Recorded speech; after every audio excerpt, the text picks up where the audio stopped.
Hey guys, Irish Husky here. Before we start this episode, I want to bring attention to something important.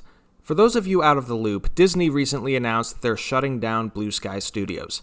And while this is a devastating blow for a number of reasons, of particular importance to me and many others in the animation community is the cancellation of the upcoming film Nimona, based on the novel of the same name by Noelle Stevenson.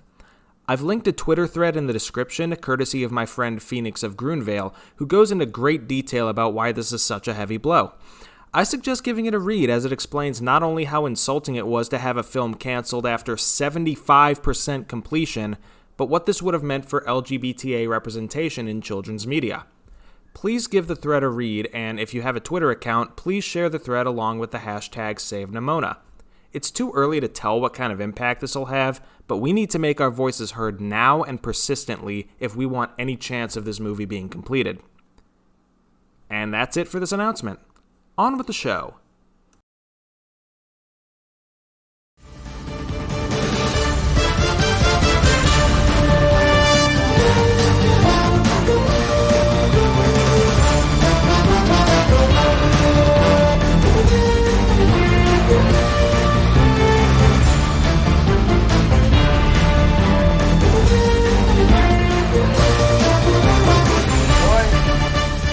We're going. Hello, everyone! Welcome back to PIXAR Panic. We made the final round! Woo! Right. The blood of the fallen is spilled. The swords have been drawn. Countless confrontations have happened. But we are down to just 2. And it was a bloodbath in the final 4. I think bloodbath is saying it lightly. Yeah. In the first half, the number 1 overall seed, Wall-E, continues its dominion. It defeated Monsters, Inc. by a close but still somewhat decisive 141 to 180. Oh, no. Yeah, 140, 118. At 526 total votes, Wall-E is still the most voted film in this tournament. My gosh. Oh, by the way, folks, in case you're wondering, yes, I am still alive. I didn't show up last week because Hollow Knight is a really addicting game. I'll get to that as soon as I finish Ori and the Blind Forest. Yeah, they're both really good. But anyway, when it comes to Wall-E versus Monsters, Inc., I went with Monsters, Inc. when I voted because it's slightly more nostalgic for me, but given the fact that we're so far into it and every movie we're talking about is incredible, I don't feel very salty that it lost to Wall-E of all movies, because it's Wall-E. Who can love that little robot guy? The number 1 overall seed, so no shame in losing to number 1. So even when you factor in the other Mouse Madness films, it would still be number 1. Right. But speaking of incredible, the other side was a pretty big one too. It was back and forth. The Battle of Bradford Round 2 lived up to the hype. It was a virtual tie all the way, and even with over 200 votes, the margin was still just 4 votes. That was the whole margin of victory. So don't let anyone tell you your vote doesn't matter. We have empirical evidence to say it does. By a final score of 107 to 103, The Incredibles wins. Oh, boy. That one's heartbreaking for me. I can't lie. Yeah, I know. You were ride or die for Ratatouille. I was really trying to champion that movie, but again, like I said, The Incredibles is also important to me, so I'm in a very tight spot here. It's kind of like with the last round. I chose Aladdin over Lion King, but I feel no shame in saying The Lion King beat Aladdin because it's The Lion King, you know? Yeah. Yeah. That was a similar situation, but here we go. It's our big final. Let us briefly discuss the third place matchup, though. Sure. Yes. Monsters, Inc. versus...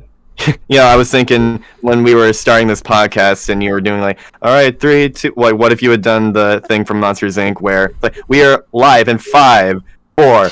and then like you cut off like intentionally, but we all thought that your mic just turned off or something. We're like, Wes, are you okay? No, it's fine. It doesn't work. It doesn't work with just audio. Yeah, but I picked Ratatouille. It's the big one. It's a creative movie, and I just found a special bond with my parents over it again. It was fun watching it fresh. Yeah, I think I went with Ratatouille as well. Largely for those same reasons, except I didn't bond with my family over this. Sorry about that, guys. I got disconnected there. That's fine. Right. Honestly, I don't think my Carrick, family's even seen this movie. And Carrick, you were ride or die for it, so let's hope it takes bronze. You there, Carrick? Oh, he disconnected. Must be mic issues. But anyway, you Yoda Jackson. Oh, he's back. What are we talking about again? Yeah, I'm gonna have to get on. I'm gonna have to use my phone again for this podcast because internet's being weird. Yeah, well, I know you're pretty much ride or die for Ratatouille, so go for Brad.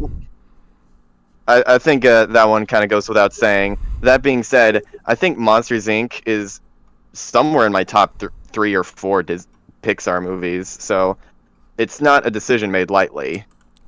Right. Yeah. But Ratatouille, I do prefer Ratatouille. Yeah, and Yoda Jax. Me, like, I love Ratatouille. I think it's a great movie, but Monsters Inc.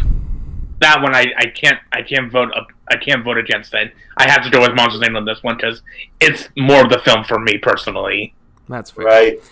Hey, what if there were a Pixar themed tattoo parlor called Monsters Inc. INK? That was a Jeopardy category not long ago about Really? monsters in print. Like Disney would file it as cease and desist, knowing them. Yeah. I have no faith. I think at least for 2 of you, this might be an interesting one because you voted against both these movies. I think every step of the way, it's some of you. Which is really weird to think about now that I realize it, because I don't dislike these movies. I don't even think they're weak, like compared to other ones. They're very strong films. It's just that's the power of taste. Pixar. Yeah, that's the power of Pixar for you. Mm-hmm. Right? I mean, my favorite Toy Story film is Toy Story 2, and it didn't even come close to getting anywhere. Close. It was the closest match of round 1. Oh well, I mean, like it was in that round, but like it didn't even make it to the top 8 or 4. Right. Mm-hmm. I still can't believe none of the Toy Stories made it to the Final 4. Yeah, that was heartbreaking for me. The only one that even made it to the final 8 was the first Toy Story, which I thought was kind of surprising because I figured at least 3 or 2 would have come. And even then, it got slammed by Incredibles. Yes, so much for being Pixar's most iconic franchise. Mm-hmm. Right. Yeah, well, these 2 movies are pretty great. They both won the Hugo Award for their year. They both pushed boundaries of storytelling and ideas for the company, and they're both in the final. I think it's like the critics' choice, WALL-E, versus the audience choice, Incredibles.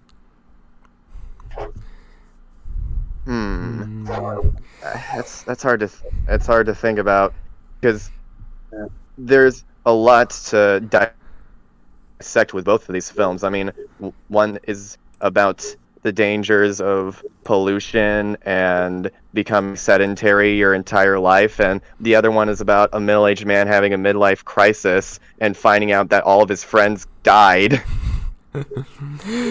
Yeah. So yeah, these are kids' movies. Just a reminder.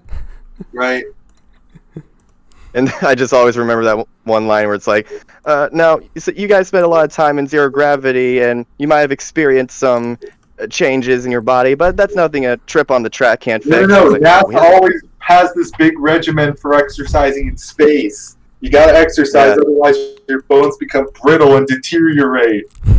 Yeah, and the captain was like, "We have a track?" Oh, jeez. So realistically, once they got back to Earth, all of their legs should have just given out. Right. They should have just exploded. I want to see the alternate ending where that happens. Right. It'll just be like that video I showed where it's Spinell jumping from her ship, and instead of starting her song, she just breaks her leg. I saw that video a couple times. Yeah, but since I was the one who ride or died, but since I was sort of the one who was ride or died for Wall-E, having seen this through the important part of my life, I'm glad it made the final. I'm really just glad that it was able to make it here. It's sort of like Yoda Jax with Lion King. Yeah. But does anyone else try to think of their life in Pixar, like what they were doing and what they were like when they saw these movies? I often try to think about it. Well, I mean, for me personally, you go, Nick. Like, I remember, like, not necessarily with these movies specifically, but with Toy Story 3, that came out the summer after I graduated middle school. And when I started high school, like, one of the questions that they had asked in my Spanish class that we had to answer in Spanish was, what our favorite movie is. And to be honest, at the time, it was Toy Story 3 because I remember being blown away by it in the theaters. At the same time, I was a dumb, naive 14-year-old who thought that, admitting that a Disney movie is your favorite one was kind of lame, so I ended up saying Avatar. The Cameron version, not the Shyamalan version. Yes, the Cameron version. I actually saw that one in the theaters with a friend for his birthday. Right. I missed out on seeing Shyamalan's Airbender. I was glad I did. My name is Ong. It shouldn't be. The Chinese kanji still say Ang. What are you doing, you Earthbenders, you need to rise up against your prison. There's Earth literally all around you. Why haven't you done this yet? Popeye in a spinach pantry. What am I to do? But anyway, we've tried nothing and we're out of ideas. Yeah, but anyway, these movies, they both represent some things in my life. I saw Incredibles when I was 9. I felt like I was a little too young for it. It was pretty hyped. It was the first Pixar movie to get the P in front of the G, so I didn't know what to expect going in. I had been sort of thinking about what the movie would be like in my head. Then, after Incredibles, I started getting into comics. The next year was the Winter Soldier arc. And then the year after was Civil War, which is kind of like a worse version of this movie. Oh. Yeah. You gotta thank the Russos for making Captain America 3 more bearable than the comics. It's still weird that that's Captain America 3, even though it's kind of debatable who's the real main character of that film. It's Avengers 2.5. That's the title I will choose as canon. Right, and then we enacted it with my cousins at Thanksgiving. I watched the 2-disc specials for DVD, including the bonus features, Mr. Incredible and Pals, and I was able to grow more into it as I got through high school. And because it's PG, it's like the only Pixar movie that high schoolers were allowed to like. So I was able to get through all the lines, and I was pretty hyped, like everyone, for a sequel. And even though I played that shovelware game about the Underminer, took me years to realize that was Ratzenberger's cameo. Really? Wow. Yeah, I had to think about it. Where was Ratzenberger in The Incredibles? And it's like at the very end. Yeah, the megaphone effect the very beginning of the can throw some people off. Yep, that's right. Oh, what's funny is his character survives both films. That's true. Yeah, like he gets away with it completely. We never see him again. Right, exactly. And I also And then later, It's a fitting, honestly, it's a fitting name for that villain because he essentially undermines the PAR's efforts to make superheroes viable again. Right. Oh my god. Is gone. Which I never even realized that. I never even realized that name meant that. Right. But then I saw Wall-E when I was 13. It was a family affair. It was one of the last things I did with my grandmother. Good bless her. And she loved it, seeing how animation came forward. And I've watched Wall-E basically once a year since it came out. And I've been just blown away every time, just seeing the visuals, hearing the sound editing, and trying to think of humanity's progress as we continue to build. And in this one, Ratzenberger plays a guy actually named John. Oh, that's right. This one I didn't miss. This one I did know right away. But it doesn't portray humans as malicious or evil, just a little bit misguided. And it also introduced me to Hello Dolly. That was pretty funny. And they were talking about alternative musicals that probably would have changed Wally's personality. Like, thank God it was Hello Dolly and not something crazy. Yeah. Like Little Shop of Horrors. Oh, yeah. That would be or wild. Demon Barber is what we said before. Yeah, Sweeney Todd. Oh, no. And But what if it was Avenue Q? Oh, jeez. Good grief. I don't think you'd want to save humanity after hearing that. No, just show him cats. He'll be fine. No, not cats. No.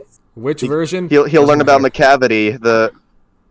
He'll learn about Gus the theater cat. And McCavity, the cat who's ginger but isn't. I'm just imagining Wally doing his job while listening to The Internet is for Porn. Oh, dear. Grab you. Never mind. Oh, dear. That might be actually too far. Yeah, but that's kind of my life in Pixar movies. Since I was born the same year as Toy Story 1 came out. That's kind of I was too. My whole life. I was born between Toy Story and Bug's Life. What year did Bug's Life come out in 99? 98. Oh, did Toy Story 2 come out in 99? Yes. Yeah. Yes. I saw that one in theaters. Then now I know why I like that film so much. That's my birth Pixar movie. I think Toy Story 2 was the first movie my parents ever took me to see in theaters. I overdosed on popcorn and got sick in the parking lot. I did that with Monsters, Inc. My favorite theater experiences with Pixar films, coincidentally, are both Finding Nemo films. Really? Oh. Yeah, I saw Finding Nemo twice. I saw it on the big screen, and then later when our families were going to go to the drive-in theater, one of the films they showed was Finding Nemo, and I thought it was so cool to see. And just the effects and everything, the ocean, just seeing all the different fish, including the whale. The scene where Marlin and Dory meet the whale is definitely one of my favorite scenes in all of animation cinema. Just because of how it's built up and the whale just comes into the screen, it just looks magnificent. Oh, yeah. And of course, Finding Dory came out on my birthday, and that was the ultimate thing I wanted to do. I wanted to see Finding Dory on my birthday on the big screen, and it was a perfect gift. That was nice. But I guess that franchise is called. You would have to call it the Finding franchise or something. Yeah. Yeah, Pixar usually holds either the summer or Christmas, while Disney traditionally holds Thanksgiving weekend. I thought Pixar holds Thanksgiving sometimes too. Only a few times. I know that Disney definitely does that a lot. Yeah. Coco was a decent hit, but I remember The Good Dinosaur was released over Thanksgiving and it bombed. Yeah. Yes. And not just because it's not good, but because they sunk $200 million into that thing. And they postponed it several times. It was going to have Frozen's release. Really? Yeah. Yikes! That is crazy to think about. Yep. Just like they spent so much time on all those realistic and crazy detailed backgrounds, and meanwhile all the characters just look like regular cartoons. Right. Man, Oh, no, imagine like, if they had gone the Incredible- dinosaur route. Right. No, Incredibles was November too, but very early November. I saw both of these opening weekends, so that's how I remember. Now, like, with a good dinosaur, though, that premise still irks me because they're saying, what would happen if the meteor never hit the dinosaurs? Literally, if you took that part of the movie out, nothing would change. Literally, nothing about the film would change. You'd even forget that that little plot point at the beginning was even there. I think the only Right. reason Maybe they threw it. I think the only reason it's there is to establish the possibility of dinosaurs and humans coexisting. Which is Yeah, they didn't want completely funny plausible if you funny know internet your basic people. paleontology. They didn't want funny internet people being like, this film uses the same logic as the Flintstones. Come on, Pixar. Come on, humans only got to exist because there was a very specific designation in Africa and a very specific niche to fill that led them to walk upright. If dinosaurs were still around, humans would still be tree dwellers. Hooray for evolution. No. No, man. They just came down from heaven. It's fine. No. Checkmate atheists! But, This is the episode where we find out that Carrick doesn't believe in evolution. yeah, but that's funny. But anyway, again, WALL-E seems to be one of the more spiritual films. Sort of going off with that, the idea of human cooperation and what we could be. That idea of spiritualism. I do like that idea that when they find the plant and the captain learns about all the great things on Earth, like they could have absolutely just remained content and just stayed on that ship, but they realized that the Earth is their home and it's a place worth fighting for and it needs their help. And that really strikes a chord with me. It's like we have to, like, if we're not going to take care of Earth, who will? Right. And think of Otto. Some they say Otto was just trying to exercise programming. It's like the Rise of the Machines, Terminator style. Yeah. He Basically, kind of reminds me of Hal from 2001: A Space Odyssey. Oh, that's a good one too. That's a good idea. But I kind of thought as humans became complicit for so long, the machines overrode them and they didn't even know it.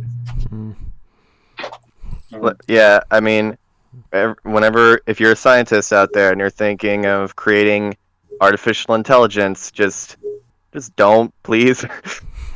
It never ends well. Yeah, I'm not a big practitioner in the PIXAR theory, which we barely talked about on here, but there's a way to link these two films using the PIXAR theory. They talk about AI. Incredibles and WALL-E? Yeah, The Incredibles makes it talk about the progress of artificial intelligence with the Omni droids. Oh yeah. Yep. That's like their cover story. The Omni droids go crazy. And the only thing powerful to penetrate it is self. Right. And then I guess maybe a nuclear bomb, but we haven't tested that out yet. Of course, again, I always link WALL-E thematically with Coco and Soul because, again, of that spiritual quality to it. Spiritual, in what way? The idea of human progress and cooperation, the idea of leading to our better selves, that sort of thing. They call it transhumanism. We talk about how much that movie does so many good things for the world building and how it treats Earth and how we should treat it. And I guess when you think about it, it's one of the only good environmentalist animations I can think of. Like, it's an environmental because it's not as preachy about the environmentalism. It is at its core a love story. Yeah, Right. yeah. That's what I was leading into because this is really a love film. Right. Just the And, lengths these like- two robots go through to get with each other, to find that devotion, and just their love of humanity in general. I did have a question about that, and you guys feel free to correct me. In the scene where Eva tries to put Wally on the escape pod, like so he can go back to Earth. The other robot that's evil. I don't remember what that robot's name is, but puts the plant inside the escape pod, to blow it up. But then Wally's just in it, and then Eva tries to save him, but Wally gets out, and then Eva finds out that Wally saved the plant, and then that's when they have the romantic moment. Like, I'm not sure how I'm supposed to interpret that the romantic thing happened only after Wally actually saved the plant. I think it's like more a near-death thing where she was just grateful that that Wally was still around, as alive as a robot can be. And I guess and with the plant thing, like that was like I guess you could say the cherry on top, so to speak. Like, oh, yeah, Wally, you did it, yeah. I wonder how much Eva was paying attention during the whole Vion Rose scene, where she was just dormant and Wally was doing all these cute things for her. They played Pong together. Pong, the original video game. Yeah, didn't Wally get like 8,000 points on it? I think it was just 80.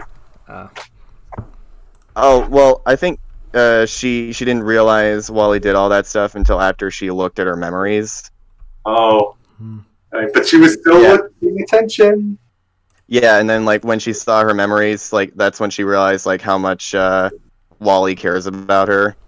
That was cute. Mm-hmm. It's very sweet. Yeah, and of course the unsung hero of the movie is the cockroach. Oh yeah, I always remember that little guy. Loyal to the end. A great Pixar pet, stayed around to see Wally come back, was there to help rebuild him. Yeah. Completely immortal, I guess. Basically, which I assume has to do with radiation, because as we all know, the cockroaches will be here long after the nuclear bombs hit. Yeah, they're resistant to radiation. They're pretty resilient. They can survive being decapitated, and that gets there pretty fast. It's made me think of that one Fairly Odd Parents episode where Timmy and Tasso accidentally unleash a cockroach invasion. Wow, domination! Well, domination! Very well, domination! When you think about it, I'm surprised that Pixar hasn't made a cockroach movie yet. Since they've already done one with rats. So wait, Bugs Life had. I think Bugs Life had one. Did it? In like Bug City, in like a background. I remember. I'm sure. So. I remember the point and click game had a fact sheet about the cockroach. The cockroach is really creepy. The end. Right. Except in this movie where it's like a little animal companion. Yeah, that's the power of Pixar. Like they can make even cockroaches cute. And the fact that he has like a little Twinkie bed is even more adorable. Yeah. Oh yeah. Twinkies are still a thing. They'll be around forever. Yep. So to speak. And I wonder if there's anything I would have said last week when I missed. Were there any like main points you guys brought up that I missed? Not that I recall. Yeah, I mean, if not, it doesn't matter that much. I mean, we've talked about this movie like so many times already. Yeah, that's the tricky part that we find ourselves in once we're this far down. Much like we blow our load in King. the first few rounds. Mm-hmm. Although, I guess to be fair, last time was worse since there was even more rounds. True. Right. There were 6 rounds versus only 4. Like 4.5. If you. Yeah, 4.5 the prelims. Yeah.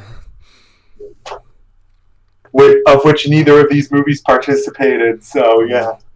I think the only prelim film to make it past round 1 was Monsters Inc. Yeah, it was. It was pretty impressive too, because it was up against Toy Story 3. That's right. I guess considering the fact that Disney has been around for a much longer time, that means that things can be a bit more unpredictable. But with Pixar, since everything is so compact and for the most part very consistent, it's kind of like asking somebody, "What's your favorite Mega Man game?" Odds are they're gonna say either 2 or 3. Like, even though they're all considered good games, it's fairly predictable, what the public generally agrees upon. And again, my life forces kind of revolved around Pixar. I'd seen all these movies several times, so I was willing to know which one I would back to the end, and here we are. And I think what really gets me with WALL-E is how it campaigns for the idea of visual storytelling, like really treating movie as a visual medium. Because in recent years, Pixar is kind of, or no, not just Disney in general, like they've kind of lost sight of that. And if you want to tell your stories just through dialogue, then that's what radio dramas are for. Right. But movies give us a chance to take on a whole other level when it comes to the storytelling, and I really appreciate how much this film does that. Because even when we do get to the ship and we start having characters talk more, it still has so much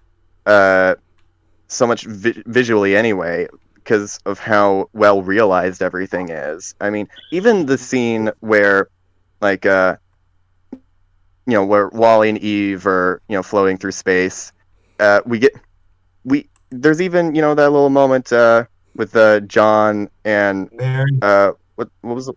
Mary? Yeah. Mm-hmm. Yeah, like we see them like having a connection, and it's mostly something that we're able to see, and Pixar does a really good job of communicating that through visuals. Yeah. Mm-hmm. So yeah, that was my little tangent about visual storytelling. And I like how the captain just gets engrossed in Wikipedia like most of us do. He's like, define hotel, define farming, define pizza. And he goes on these crazy tangents, as anyone who surfed Wikipedia for an hour can tell you. Oh man, when you said pizza, I just realized I haven't eaten in a while, and now I'm really hungry.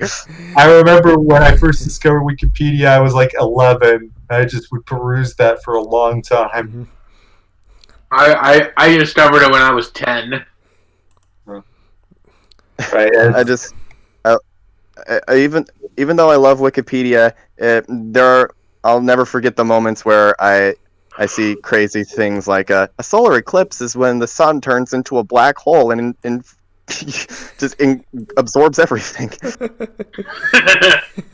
That's what the edition thought, but and even recently, I looked at the Wikipedia for the Tom and Jerry movie, and not the new one, but the one that came out in the 90s. And the cast list was like completely messed up, and it also said that Dr. Doofenshmirtz was a character in it. There was one point where they said he would host the Kids' Choice Awards. I remember, like, he was supposed to host the Kids' Choice Awards in 2009 or something. Can you imagine that? Dr. Doofenshmirtz hosts the Kids' Choice Awards. A Disney character on Nickelodeon. Speaking of I would pay good money to see that. I guess speaking of crazy edits on wiki pages, I remember for whatever reason I was on the Dragon Tales wiki, and for the character description for Quetzal, it had him as like a dank ass bitch.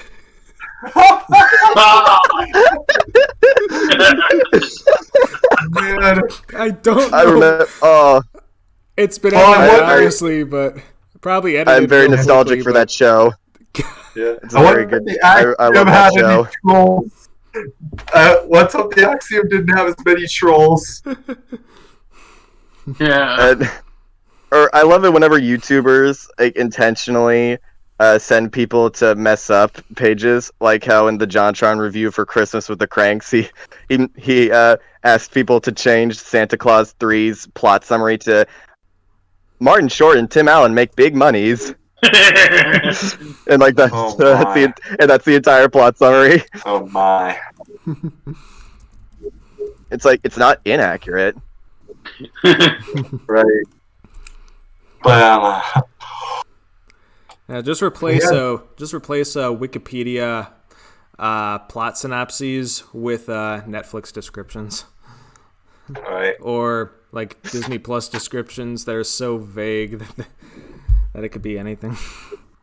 Right, in this case, Or one of those like famous memes where it's Peppa Pig and the description says like the horrors of concentration camps, like something crazy. Like, wow, I didn't realize how hardcore Peppa Pig was. Wow. Isn't Peppa Pig like 7 feet tall? And apparently she has a beef with Lucina from Fire Emblem. Look at us. We were talking about how the captain of the Axiom was going on tangents, looking things up, and here we are talking about Peppa Pig. I really like this music. It's very grown up. Peppa Pig likes this music. It's very grown up. Everywhere. That's a perfect meme template right there. Yep. And then like it plays some like Nicki Minaj song where she talks about her. Jeez. Got a little too grown up there. That's a real video. I want to see one where it plays WAP. Oh dear. But see, folks, we got our point across perfectly because that's why that scene is so relatable. There you go. Yeah. But he would just learn all these different things about Earth. And I think the captain is a pretty underrated character in that movie because he starts off. He even acknowledges like, Otto, I can't believe you didn't wake me up for the morning announcement. It's like the one thing I have to do on this ship. Like, he doesn't. Where he has to pronounce, and then where he has to pronounce Septuacentennial with it spelled out to him. Yeah, Manuel, open up. Yeah, the captain was voiced by Jeff Garland, who I really love his voice. I love the different times he pops in every now and then with stuff I watch. He's kind of a less raspy version of Seth Rogen. Yeah, but I always thought it was Seth Rogen, and then I found it was like two different people. Yeah, it's pretty surprising also because this is another Pixar movie that has very little major talent in it. Which makes sense given the two main characters don't really talk. Yeah, their voices are basically synthesized. I think some of the vocal effects. Yeah, the Macintalk has a credited voice part here. Yeah, I think I'm trying to remember, as I know that they do have voice actors, just obviously to provide a base. Yeah, Ben Burr himself did Wall-E. Yeah, that's right. And the only other major person in this movie has a rare live action appearance in a Pixar movie, Fred Willard. Oh yeah. Oh, Fred Willard. Mm-hmm. Oh, is he gone? I didn't realize. Yeah. And also, not to be harsh on Finding Dory, but this movie actually uses a more fitting Sigourney Weaver cameo. Ah. Right. Since it's in space. Right. Wait, Wesley, you said that they actually used the Macintosh voice for Wally in the No, movie. Otto. Otto had the Macintosh. Macintalk. Yeah, that's what I mean, like about the movie in general. Like, is this Same like when Lego Batman movie actually used Siri for the voice command? Yep. Yes, it's exactly like that.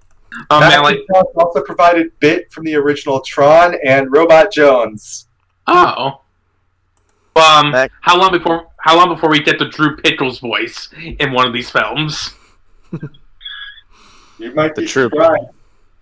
surprised. Is that one of those? Is Drew Yeah. Pickles? Who's that? There's this meme around with Drew Pickles. He has the Microsoft Sam voice, and it just sounds incredibly awkward. Right.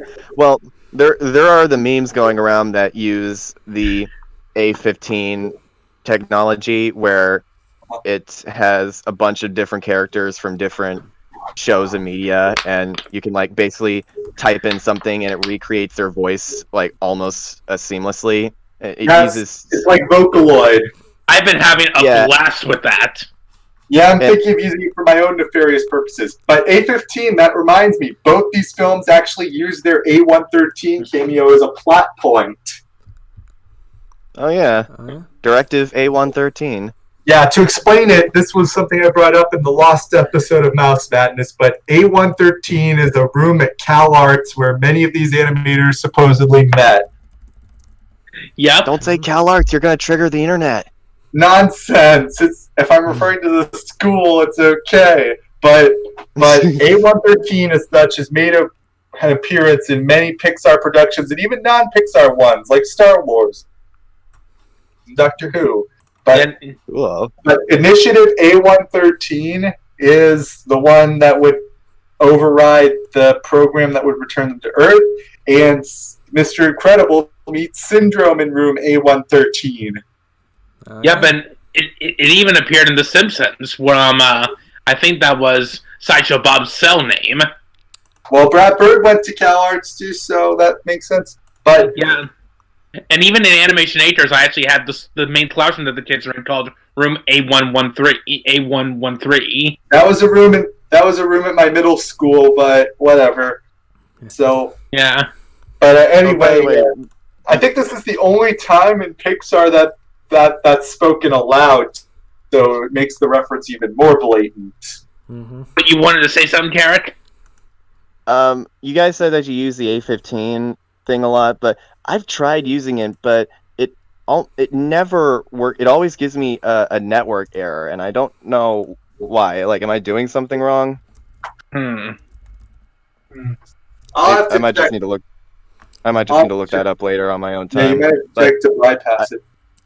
I just like I know that I want to try it out because I know there's a lot of potential with it. Because there are those famous Team Fortress 2 memes of recent year that came out recently, where it's like where Demo Man approaches Spy and he's like, "Spy, why did you draw yourself as a buff two-legged wolf person?"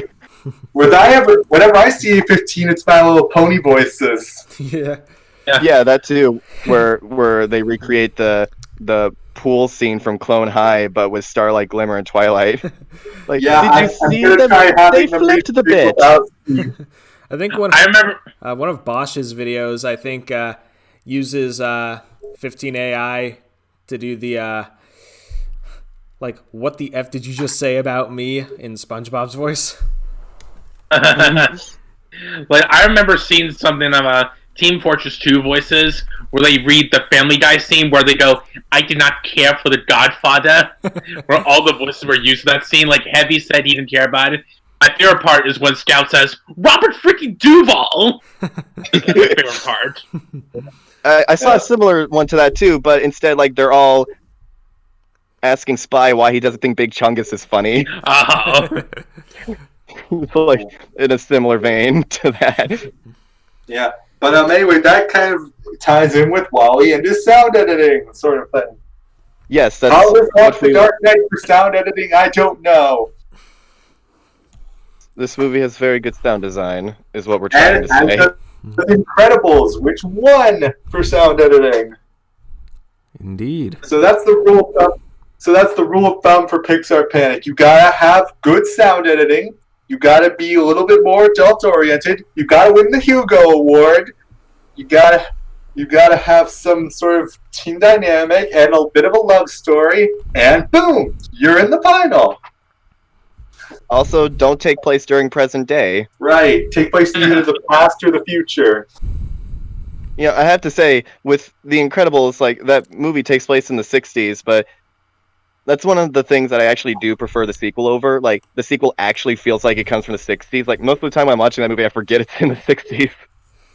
Right. Well, Edna Mode references the incident of 58 as though it were recent. Yeah. Yeah, I should probably... I guess I must have missed that one. Yeah, one of the tells that someone pointed out on Twitter was how Dash is riding in the front seat because car seat laws hadn't taken effect until the 80s. Oh, really? Okay, now that's a good attention to detail. Yep. But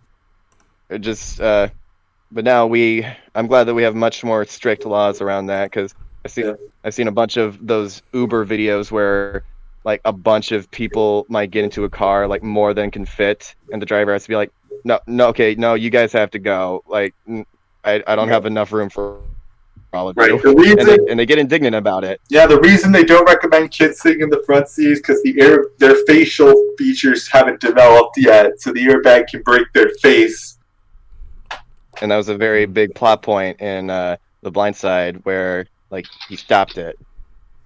Right. But still, this is a very thematically fitting final. I might have preferred Ratatouille. In fact, I think in the early bracket I had Wall-E Ratatouille in the final, but this is still very good. Oh, yeah. Yeah, I'm happy with it. I can't remember if I had Wall-E in the final or not. I think because you had Toy Story 2 winning it all, so yeah. I still feel dumb for that one. I was kind of hoping that maybe Toy Story 2 had gotten kind of a recent bump in popularity, but apparently I was wrong. I'd say it's a shame, but at the same time, considering the film that beat it, I'm okay with it. Yeah. Yeah, no kidding. But I feel like you could say that about any matchup that wasn't the first round. I guess. Or the prelim. The prelim, so to speak. Yeah, but that just shows how stacked this tournament was. We had the films pretty much equivalent in quality, and the top three beating out all of Mouse Madness. Oh, yeah. Oh, man. I'm just thinking if we had done like a combined tournament. I mean, first of all, that would exceed the 64 team limit. Yeah, that would be awful to organize. Yeah. We'd have to include Star Wars movies and Muppets movies if we wanted to make it even. Like the entire Disney pantheon. Just like as much crap as we can cram in as possible. I'm throwing in for this one, because remember, the winner of this gets to challenge Emperor's New Groove. That's right. Yeah, it's Cusco sitting on a giant throne, and but like the throne is on top of all the other Disney characters he defeated in one big pile, and he's like, "Who dares approach me?" But like in a really deep voice. Either Wall-E or Mr. Incredible appears. Oh yeah. Oh, speaking of Incredibles, there's one scene that I don't think we've talked enough about, and we have to. It's the scene where Mr. Incredible and Frozone are in the burning building, and they're having that banter back and forth. Oh, I love that scene. Oh, yeah. It's like they're trying to talk about where to get dinner, but it's a burning building. Yeah. I wanted to go bowling. There is no water in this air. What's your excuse? You run out of muscle? I wanted to go bowling. That's some good stuff right there. Ain't right. We look like That's bad my guys. favorite line. Incompetent bad guys. Freeze! I'm thirsty. Freeze! I said freeze! I'm just. I think that might be referencing Sam Jackson's character in Die Hard, where he said, "I just gotta answer the phone." All right, you had your drink. Had a drink now. I want you to. I know. Freeze. Police officer! Mr. President. And he somehow Yeah, able to like, I stop love how a they bullet. only send in one police officer in, but then until something happens, then they all go in. Did you guys see But still, Frozone stops a bullet. How strong is his ice? You guys see him like that? Well, if you check out the upcoming episode of Rewind Rumble of Elsa versus Frozone, you could find that out. Link in the description. Actually, send me the link. I'll put that in there. If that exists. Yeah, well, once it comes out, I will. Okay. Yoda, you were saying? Wait, did you guys see the YouTube poo version of that scene with Frozone and the cop? It's by Yoshi Maniac. He's just gonna drink, but he keeps gonna drink, makes the cop even more stressed. At one point, like, when he's getting a drink, he uses that one guy who keeps going, like, aerating it, warming up, that top note. And the cop just says, from SpongeBob, 2 hours is long enough! Oh my gosh, Yoshi Maniac is a freaking YouTube poop genius. I love that guy. Yeah. Like, he's up there with Waltman13 with some of my favorite YouTube poopers. Yeah, or NP Carlson. Yeah. And Quistoff, that guy's good too. Oh yeah, Right. the toy guy. Yeah. It's been about an hour, guys, so I think we can get to the vote. Okay. Yes. I voted Wall-E, as you all know. It's my favorite Pixar movie from the beginning. I was so pleased when I ran the seeds and it came out first overall. But Nick, what do you say? I think I'm gonna go with Incredibles for this one. Simply because it's a movie that I have an easier time just turning on and sitting through. Wall-E kind of requires a bit more concentration, and with my mindset, concentration is in short supply recently. Right. Yeah. For my pick, I decided to go with Wall-E because I really love how much they were able to create with that world. Like, it was all very well put together, and I have so much respect for when a love story is done well, like it is here. And I love how in their final moment, like, their actual, kiss is literally electricity. So it's like, when you hear the phrase "sparks fly," like that's a really cool attention to detail. And The Incredibles, that being said, will always hold a special place in my heart. Like I said when before, basically the entire family is one-to-one my family, like hardly any differences. And I just have so many fond memories of watching it with the folks and my siblings. So, yeah, very close battle for me, but Wall-E overall. Right, although I should probably mention something I forgot to mention about Incredibles. Jack has a lot of varieties of things, but I feel like my headcanon is as he grows older, he'll be able to settle for one. Like, this is what all superheroes go through. Yeah. Like, they have a whole bunch of powers they could get, but eventually their bodies just settle on one. Man, I would like to see the baby years of Dash and Violet, now, if that's the case. Right. And I kind of feel like Jack would grow up to be basically the Human Torch. Yeah, it's kind of like Pixar, please. It's kind of like a common theory. Give us a time jump, Pixar. Yeah, it's kind of like a common theory with My Little Pony, where like baby unicorns have just this completely unfiltered magic, and then as they grow into fillyhood, it gets kind of stored away and reserved, and they have to learn how to channel it through like conscious actions. Right, results like that. And that's how the third act of Baby Cakes happened, by the way. Right. I believe that. And Jackson, I think I understand that people have problems with those episodes, but they seem to keep forgetting that that's a plot point that is explained. Mm-hmm. Right. The whole baby unicorn thing. Yep. Right. And Jackson, I feel your pick Jackson, is interesting, so go ahead. Funny enough, both Wall-E and The Incredibles, when ranking the Pixar films, in my opinion, both Wall-E and Incredibles are neck and neck. like literally like they're like both next to each other. Like they're both films that I really like. Like I wouldn't say they're like my favorite PIXAR films, but I do really like them. I really like a lot of their qualities. But so literally, I could go with like either one. But at the moment, I gotta go with The Incredibles, mostly because I remember it more. Like even though there are a couple problems I do have with it, like the good stuff, like really, I found a lot more good in it than I did bad. Like I love like the action in it. I think the comedy is great. Syndrome is a fantastic film to watch, and like it has a good story to tell too. Like, and it has good commentary as well, like just on how the human race and just how they view things in general. So right now I'm gonna go with The Incredibles. Yeah, that's pretty good. You can withhold your vote any time, but I was glad to hear all your reasonings. I'm glad that our votes ended up being completely even, so it helps even drive the point across even further that every vote counts. Yeah, we have statistical evidence to prove it from last round. Let's hope this round is just as good. Oh yeah. You guys know about the real-time fandub crew on YouTube? I know of them.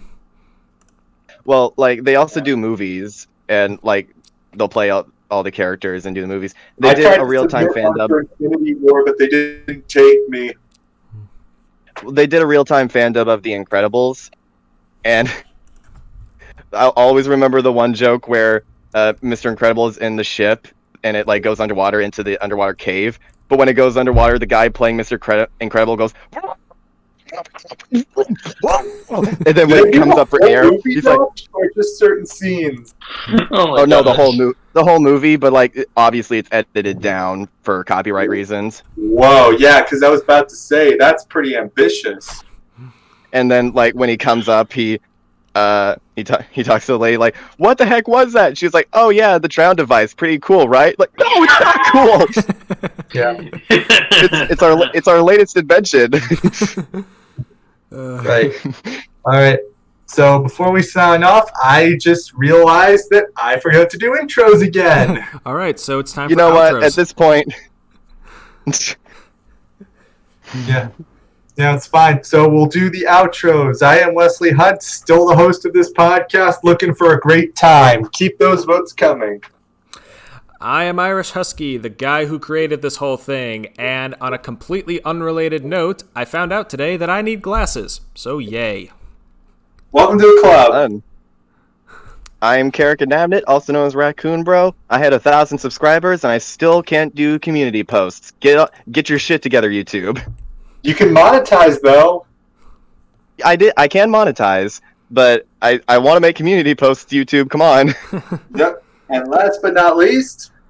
Hello everyone, I'm YellowJats10. I write stories. I also review animation for a living. And I also do a lot of voices. Relate to Stewie Griffin from Family Guy, and also Brian Griffin from Family Guy. Hey guys, should I be part of the podcast? Get out of here, Peter. Yeah, that's pretty fun. Next week we might just do what we did with Mouse Madness and discuss our top 5, but we will also reveal the result and the competitor to Emperor Cusco, who will challenge the Great Emperor's reign. Oh wow! Who will challenge for the title of Best Disney Princess? Yes. Yeah. So will it be Mr. Incredible or Wally? I think we can all agree Frozone is the best Disney princess. Yep. Right. Well, or Wally. But let's keep it going. Let's wait. Be there. All right. By the way, Mo is obviously the best Disney princess.